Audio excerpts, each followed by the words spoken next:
का नाम तो एक सूरतुल फातिहा है, फातिहतुल किताब है, उम्मुल कुरान है, सूरतुल कंज है, सूरे काफिया, सूरे वाफिया, सूरे शाफिया, सूरतुल नूर, सबा मसानी। अच्छा, ये खास बात है इस सूरत की कि बाज सूरतें मक्की है और बाज सूरतें मदनी है। ये ऐसी सूरत है, ये मक्की भी है और ये मदनी भी है, यानी ये दो मर्तबा नाजिल हुई पूरी पूरी, मक्के में भी और मदीने शरीफ। हदीस पाक में आया, अल्लाह के रसूल अलैहिस्सलाम फरमाते हैं कि अगर किसी बंदे को दुआ करने का वक्त ना मिले और वो अपनी मुरादों को दिल में लेकर सूरह फातिहा पढ़ ले तो अल्लाह उसको मांगने से ज्यादा अता करेगा। इसीलिए हमारे यहाँ अहले सुन्नत में ये दस्तूर है कि जब इमाम साहब दुआ कर लेते हैं तो वो आखिरी में कहते हैं अल-फातिहा। जब वो अल-फातिहा कहते हैं तो हमारे मुक्तदी कहते हैं अल्लाह ये दे दे, अल्लाह वो दे दे, अल्लाह वो ये दे दे, वो दे दे का मौका नहीं है। जब भी अल-फातिहा का मतलब सूरह फातिहा पढ़ो, क्योंकि हमारे यहाँ इल्म की बड़ी किल्लत है ना, कभी कुछ सीखा तो नहीं, सीखने की कोशिश भी नहीं की। आप देखिए, मैंने तो बल्कि कभी कभी अल-फातिहा कहने वाले को भी देखा कि उसने अल-फातिहा का वो भी खुद वो कह रहा है अल-फातिहा का जब कहा तो मतलब सूरह फातिहा पढ़। बहरहाल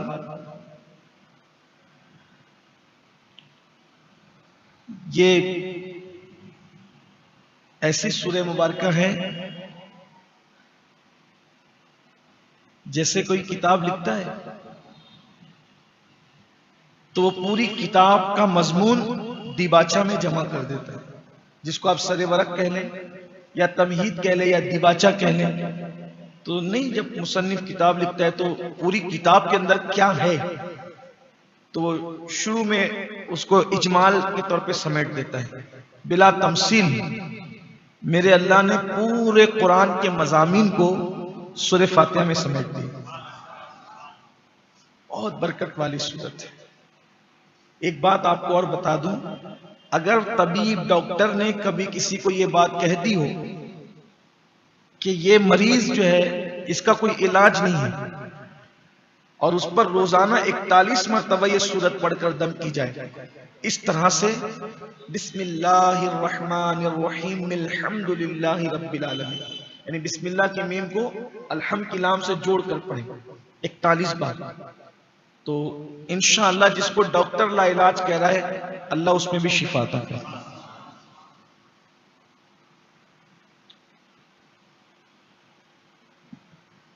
आगाज होता है अल्हम्दुलिल्लाहि रब्बिल आलमीन, सब खूबियां अल्लाह को है जो मालिक के सारे जहां है। इससे हमें दर्स मिल रहा है कि जब कोई काम करो तो बिस्मिल्लाह से करो, लेकिन साथ में अल्हम्दुलिल्लाह भी, बिस्मिल्लाह वल्हम्दुलिल्लाह, ये भी सुन्नत है। किसी भी काम का आगाज बिस्मिल्लाह के साथ अल्लाह की हम्द से,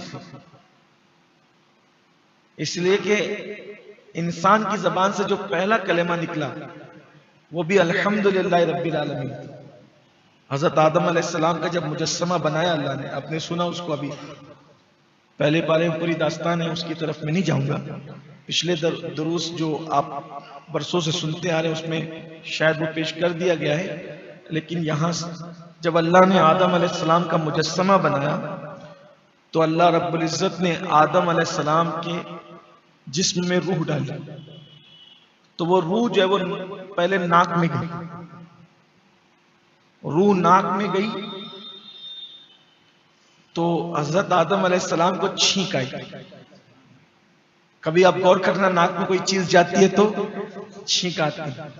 कोई आमतौर पे कोई बच्चों के साथ मस्ती करता है तो कोई हल्की सी लकड़ी वगैरह नरम सी अगर नाक में डालेगा तो छींक आएगी, हल्की सी मिर्च की बू वगैरह भी जाए तो छींक आती है, धूल भी जाए तो छींक आती है।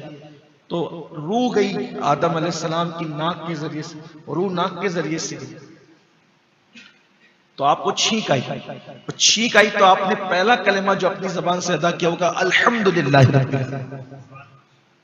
और जो बंदा अल्हम्दुलिल्लाह रब्बिल आलमीन कहता है, गोया उसने अल्लाह रब्बुल इज्जत की तारीफ कर दी। हर एतबार से अल्लाह, हम अल्लाह की तारीफ का हक अदा नहीं कर सकते, लेकिन अल्हम्दुलिल्लाह रब्बिल आलमीन कह दिया मतलब अल्लाह की तारीफ आपने कर दी। तो सारी खूबियां अल्लाह को। इससे यह भी आपको पता चलना चाहिए, कायनात में किसी की भी आप तारीफ करें, वो दरअसल तारीफ अल्लाह ही की है। ये बात याद रखें, किसी की भी आप ये तो बहुत खूबसूरत है, इसकी नाक बहुत अच्छी है, इसकी आंख बहुत अच्छी है, इसका चलने का स्टाइल बहुत अच्छा है, इसका लाइफ स्टाइल बहुत अच्छा है, ये सब खूबियां तारीफ किसकी हो रही है?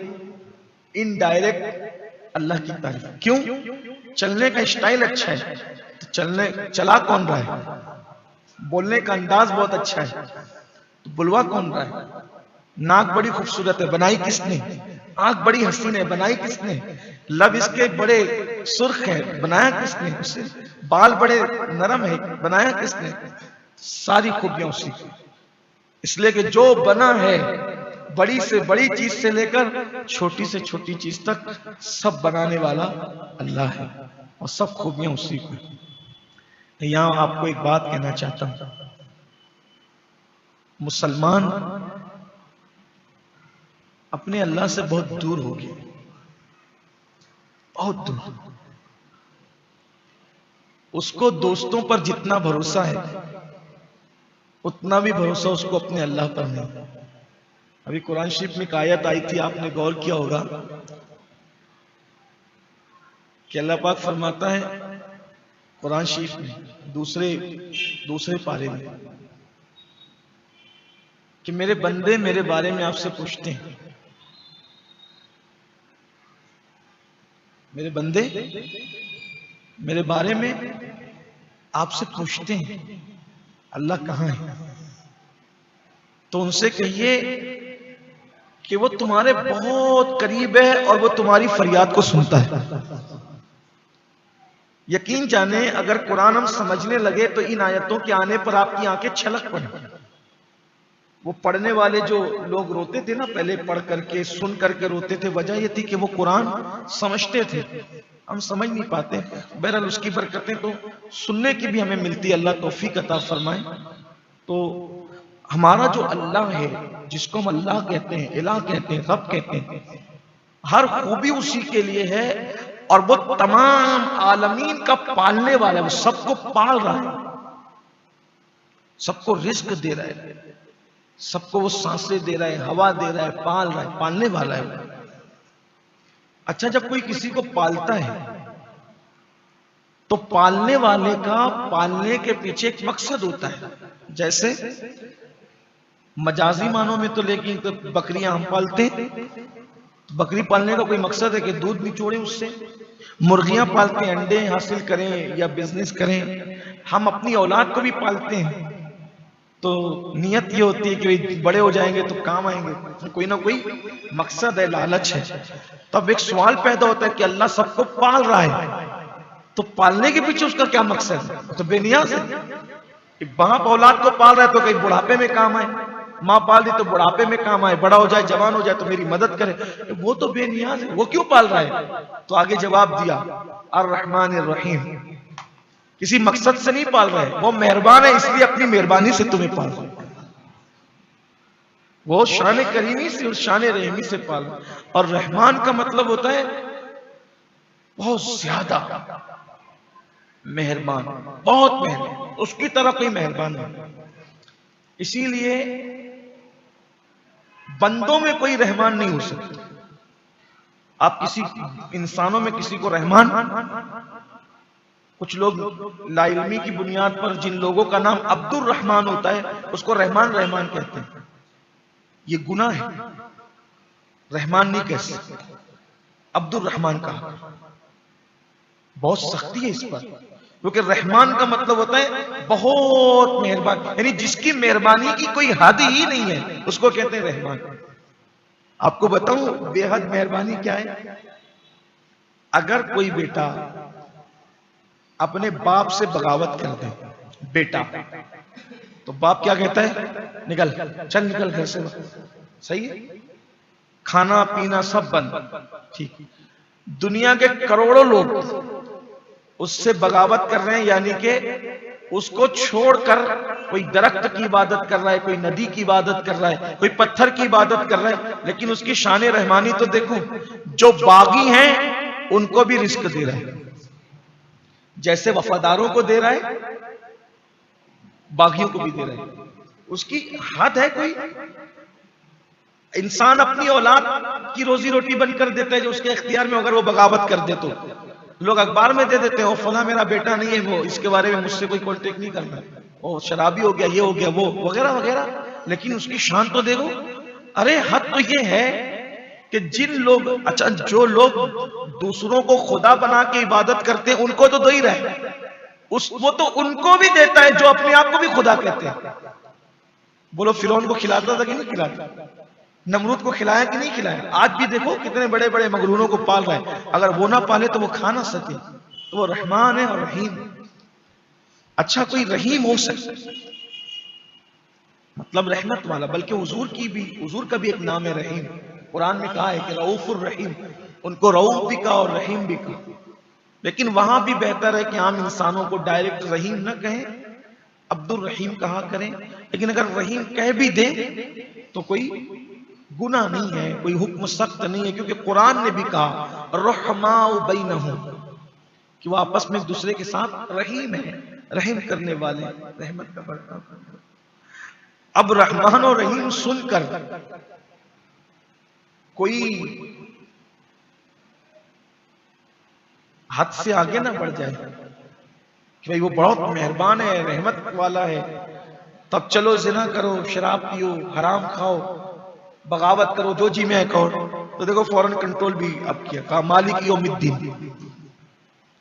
वो हिसाब लेने वाला, जो दिन जजा का दिन होगा, हिसाब का दिन होगा, वो उसका मालिक भी है, यानी फिर हिसाब भी ले। यानी ये नहीं कि शान करीमी और रहीमी सुनकर अब तुम बिगड़ने लगो, आवारगी की राह पे जाओ, ना ना ना, फौरन कंट्रोल भी किया जा रहा है। और रोज जजा का मालिक, यानी वो हिसाब लेगा, तो उससे डरते भी रहो।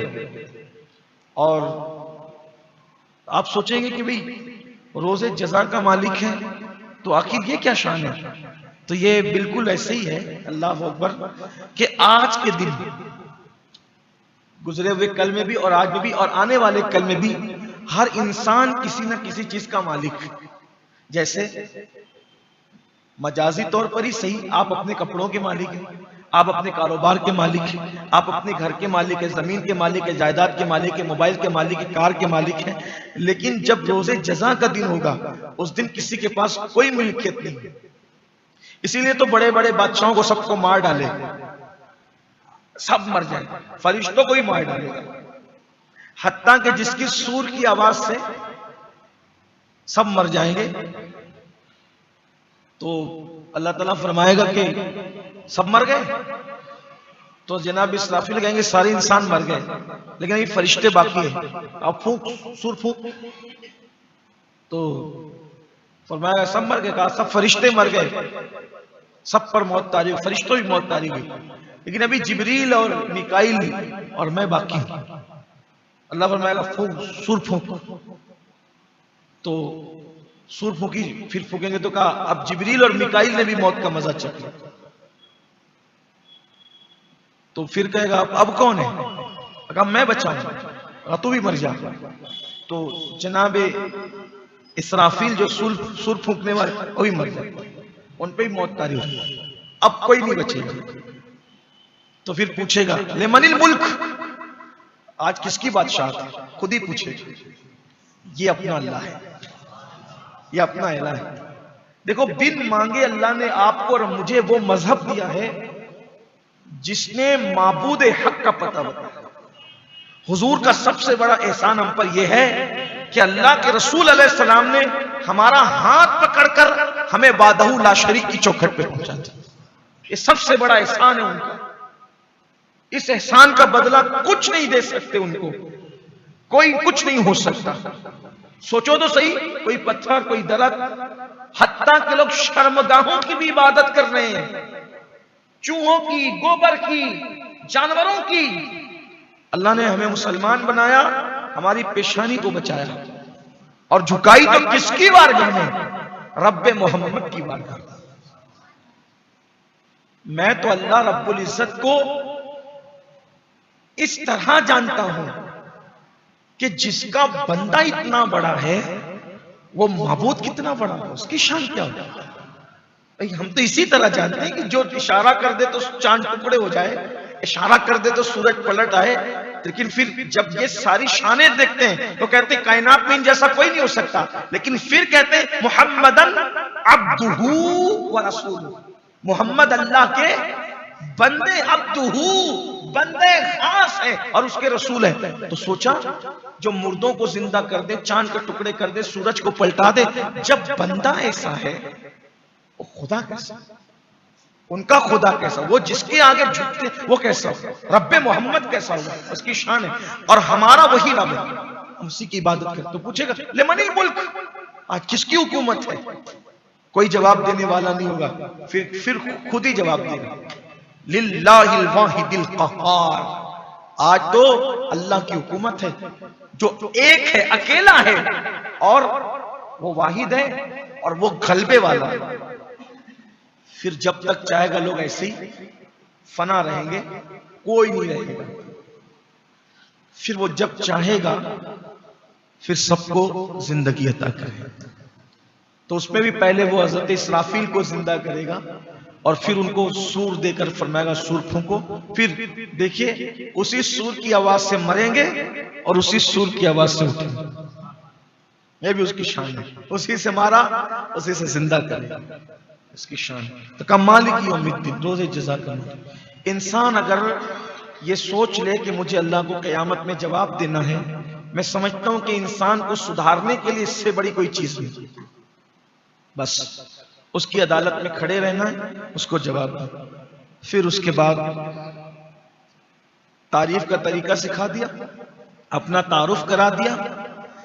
अब फिर कहलवा रहा है हमसे, बंदों को दुआ सिखाई जा रही इसमें, इसलिए कि इस सूरत का नाम सूरतुद दुआ भी। कुछ नौजवान हमारे जो दुनियावी एजुकेशन पढ़े लिखे हैं, उनका ये एतराज वो ये करते हैं कि जब ये अल्लाह की किताब है तो इसमें भी ये क्यों आया कि या का नाबुदु व इय्याक, कि हम तुझे को पूछते हैं। जब अल्लाह की किताब है तो ये कौन कह रहा है? तो दरअसल अल्लाह ये सिखा रहा है हमें कि तुम ऐसा कहो, ये उसका मतलब। यानी माअज़ल्लाह अल्लाह किसी को नहीं कह रहा है, अल्लाह अपने बंदों को सिखा रहा है कि तुम कैसे क्या कहो, इय्याका नाबुदु, कि हम सिर्फ तेरी इबादत करते हैं, सिर्फ इबादत सिर्फ तेरी। इससे पता चला इबादत सिर्फ अल्लाह की, किसी की इबादत जायज़। हत्ता कि हम अपने रसूल से मोहब्बत करते हैं अपनी जान से ज्यादा, लेकिन इबादत उनकी भी नहीं करते, अल्लाह के सिवा किसी की इबादत जायज़। इससे मैं अपनी कौम को यह भी कहता हूं और अल्लाह ऐलान कहता हूं, और वो क्या सोचे मेरे बारे में या क्या कहें, इससे बेनियाज होकर कहता हूं कि जो लोग मज़ारों पे जाके सजदा करते हैं सही नहीं करते, ये उनकी जिहालत है, इस्लाम का तरीका नहीं। मज़ारात पर सजदों के लिए नहीं जाया जाता, मज़ारात पर तो बुजुर्गों के फ्यूज और बरकत हासिल करने के लिए लोग वहां जाकर के जबरदस्ती सजदा करते। इस्लाम इसकी इजाजत नहीं, उलमाए अहले सुन्नत ने कभी इसकी तायद नहीं की। इसी तरह जो कुछ लोग इंसानों को सजदा करते, बहुत दुख है मुझे इस पर कि आज भी हमारे यहाँ ऐसे लोग मौजूद है कि जो इंसान को सजदा कर भी रहा है और इंसान से सजदा करवा भी रहा है। और बड़ी माजरत के साथ आप बुरा नहीं माने तो ये सारी बुराई मजहब के नाम पे हो रही है, और खास तौर पर पीरी मुरीदी के नाम पे।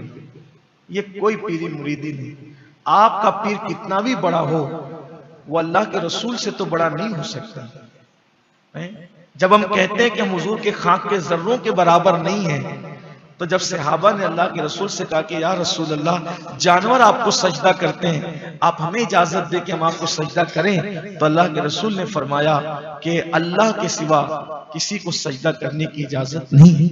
हाँ, अगर किसी को सजदा करने की मैं इजाजत देता तो मैं औरतों से कहता कि वो अपने शौहर को सजदा करे, लेकिन अल्लाह के सिवा किसी को सजदा करने की इजाजत नहीं है। सजदा नहीं करना चाहिए।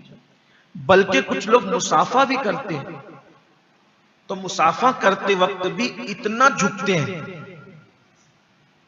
कि रुकू की जैसी पोजीशन हो जाती है। हमारे उलमा ने इसको ही मना। अगर किसी बुजुर्ग का हाथ चूमने में आप झुक रहे, चूमने के लिए झुक रहे, तब कोई हरज नहीं, क्योंकि अबू दाऊद शरीफ की हदीस है कि बुजुर्गों के हाथ भी चूम सकते हैं और पैर भी चूम सकते हैं। अबू दाऊद शरीफ में हदीस है। लेकिन सिर्फ मुसाफे के लिए कुछ लोग इतना झुकते हैं, ऐसा नहीं होना चाहिए। अच्छा, कुछ लोग आजकल जो सलाम करते हैं, तो सलाम में वो इतना यूं करके वो झुकते हैं कि रुकू जैसी पोजीशन हो जाती है। ये भी इस्लाम का पसंदीदा तरीका नहीं है। इससे भी बचना चाहिए। देखिए, जो हुजूर ने कहा, जो किया, बस वही हमारे लिए दीन है। ना उससे ज्यादा करने की कोशिश करें, ना उससे कम करने की कोशिश करें। जो हुजूर ने किया बस हमने वही करना है, या जो हुक्म दिया वही करना है। कोई नई चीज जबरदस्ती उसमें घुसाने की कोशिश न करें। आप इतना करोगे, कुछ आगे कुछ और होता रहेगा। लेकिन चूमने के लिए जो झुकते हैं, जैसे बुजुर्गों की चौखट कोई चूमने के लिए झुक रहा है, तो वो मना नहीं, वो चूम सकता है। लेकिन सजदा करना मना है, बल्कि मना नहीं, हराम है। और अगर माज़ अल्लाह को इबादत की नियत से करे तब तो ये शिर्क है। तो फरमाया कि इय्याका नअबुदु, हम सिर्फ तेरी इबादत, अल्लाह के सिवा किसी की इबादत जाए। और फिर कहा, और तुझी से मदद मांगते, मदद अल्लाह ही से मांगते। अब यहां एक थोड़ी सी वजाहत कर दूं कि आप अल्लाह के बंदों में जिसको बंदा समझकर उससे मदद मांग रहे हैं, तो ये अल्लाह ही की मदद है। लेकिन एक बात आपसे ये कर दें कि हमारे अकीदे में, अहले सुन्नत व जमात के अकीदे में, किसी फौतशुदा बुजुर्ग की रूह से मदद तलब करना या मदद मांगना जायज, इसकी इजाजत, ये समझकर कि अल्लाह के बंदे हैं और अल्लाह की अता से ये हमारी रूहानी तौर पे मदद कर सकते हैं, अच्छा है। लेकिन अफजल ये है कि अल्लाह ही से मदद मांगे।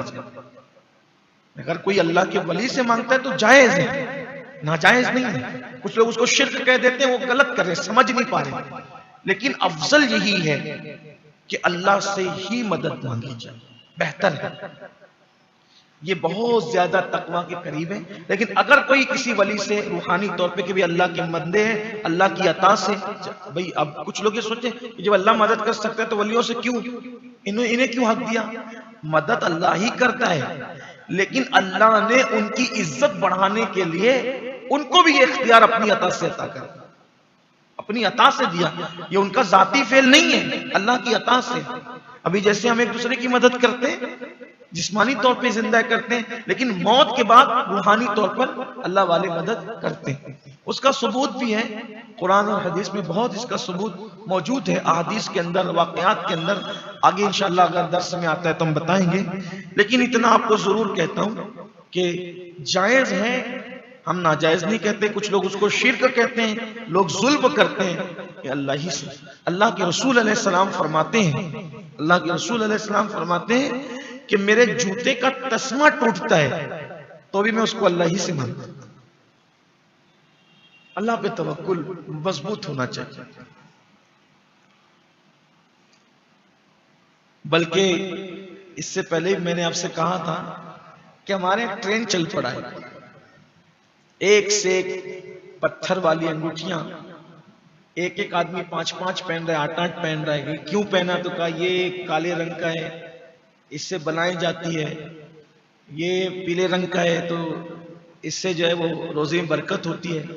मैंने कहा सुभान अल्लाह, हुजूर तो पत्थरों से निकालने के लिए आए थे और आप फिर पत्थर में चले गए। अल्लाह जिसका रिस्क को घटा दे उसको कोई पत्थर बढ़ा नहीं सकता, और अल्लाह जिसका रिस्क को बढ़ा दे उसे कोई घटा नहीं सकता। अल्लाह पे तवक्कुल मजबूत होना चाहिए। तो कहा कि सिखाया जा रहा है कि हम तुझी से मदद चाहें। और अब उसके बाद अपना तारुफ कराया, अपनी शान बयान की, दुआ का तरीका सिखाया जा रहा है। और अब उसमें कहा जा रहा है एहदिनस सिरातल मुस्तकीम, तो तू हमें सीधा रास्ता चला।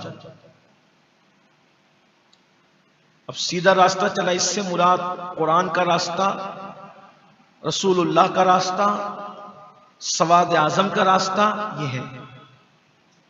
तो अब चूंकि इसमें वजाहत नहीं है कि सीधा रास्ता कौन सा, सीधा रास्ता चला, तो अब आगे उसी की तफसीर हो रही है, सिरातल लदीना अनअमता अलैहिम, हमें उनका रास्ता चला जिन बंदों पर तूने इनाम किया, एहसान किया।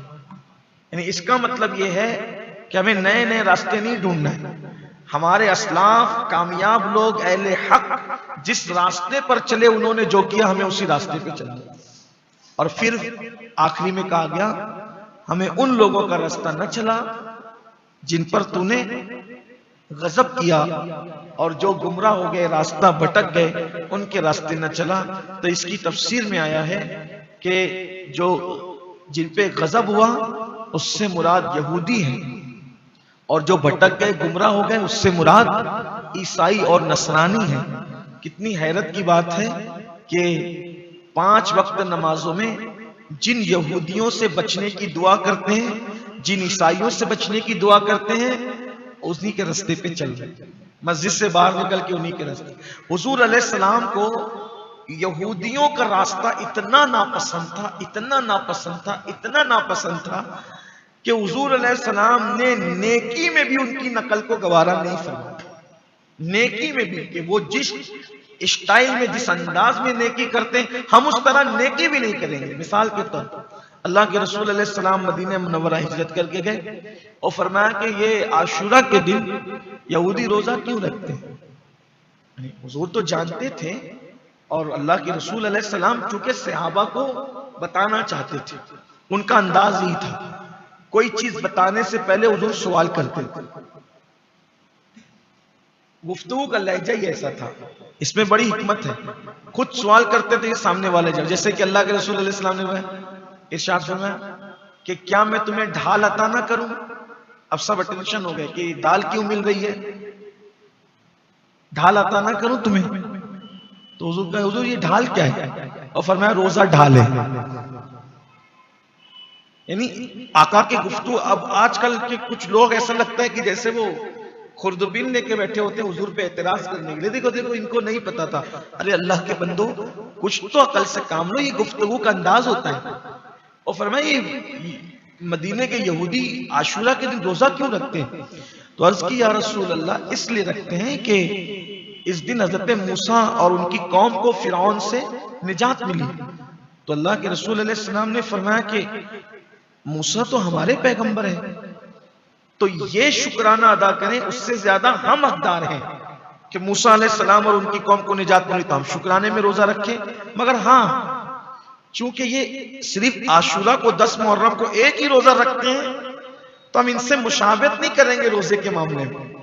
ये 10 को रखते हैं, इंशाअल्लाह 9 को भी रखेंगे और 10 को भी रखेंगे। यानी रोजा रखने में भी इनसे मुशाबहत ना हो जाए, तो इनका तरीका अलग होगा, हमारा तरीका।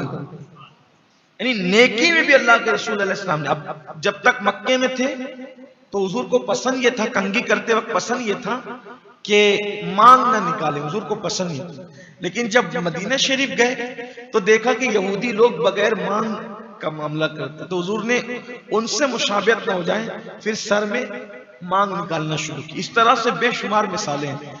तो जिस नबी को, हमारे आका को नेकी में भी यहूदियों से मुशाबहत पसंद न थी, आज वो कौम गुनाह में यहूद और नसारा से मुशाबहत कर रही है। ये कौम कैसे तरक्की करेगी। अल्लाह हमारी कौम को हिदायत अता फरमाए। चूंकि हर साल सूरह फातिहा पर कोई तफसीली गुफ्तगू नहीं हो पाती थी, तो इसलिए आज मैंने कुछ थोड़ा वजाहत के साथ गुफ्तगू की। हालांकि अभी भी इसके मज़ामीन पूरे नहीं हुए। एक आयत पर घंटों गुफ्तगू हो सकती है, लेकिन चूंकि रोजाना ये दर्स होगा तो मैंने मुख्तसर नज़्म कर दिया। इस सूरत को अपने विर्द में रखो। इसके पढ़ने का तरीका बताता हूँ। हमारे सिलसिले चिश्तिया के बुजुर्ग लोग इसको क़ज़ाए हाजात के लिए, यानी हाजतों के पूरी होने के लिए इस तरह पढ़ते थे। वो सीख लें आप। गरीब नवाज ने, महबूब इलाही ने फरमाया, जो इस तरह सूरह फातिहा पढ़ेगा अल्लाह ताला उसकी हाजत, जो भी हाजत होगी, पूरी फरमाएगा। बिस्मिल्लाहिर्रहमानिर्रहीम अल्हम्दुलिल्लाहि रब्बिल आलमीन। ठीक, फिर 3 मरतबा तकरार करे, अर्रहमानिर्रहीम अर्रहमानिर्रहीम अर्रहमानिर्रहीम, यानी इस आयत को 3 बार पढ़े। फिर मालिक यौमिद्दीन इय्याका नअबुदु व इय्याका नस्तईन इहदिनस सिरातल मुस्तकीम सिरातल लज़ीना अनअमता अलैहिम गैरिल मग़दूबि अलैहिम वलद्दाल्लीन आमीन आमीन आमीन। यानी इसमें अब आपको ध्यान क्या रखना है, बिस्मिल्लाह की मीम को अलहम की लाम में मिलाना है, अर्रहमानिर रहीम की 3 बार तकरार करना है और आखिरी में 3 मरतबा आमीन कहना है। जो इस तरह सूरह फातिहा पढ़े, जो नीयत से पढ़ेगा, अल्लाह तबारक व तआला उसकी उस नीयत को पूरी फरमा देगा, अल्लाह उसकी दुआ को कबूल फरमा लेगा। ये फकीर का भी आजमाया हुआ है। बहुत शॉर्ट में, अर्जेंट में अगर कोई काम करना होता है तो हमारे बुजुर्गान चिश्त का ये अमल मेरा बहुत आजमूदा है। अल्लाह ने बड़ी बरकतें इसके जरिए से जो है वो मुझे अता फरमाई। अब मैं आपसे कहता हूँ कि आप इसको अमल में लाएं, आप खुद कहेंगे इंशाअल्लाह इसकी बरकतों के हवाले।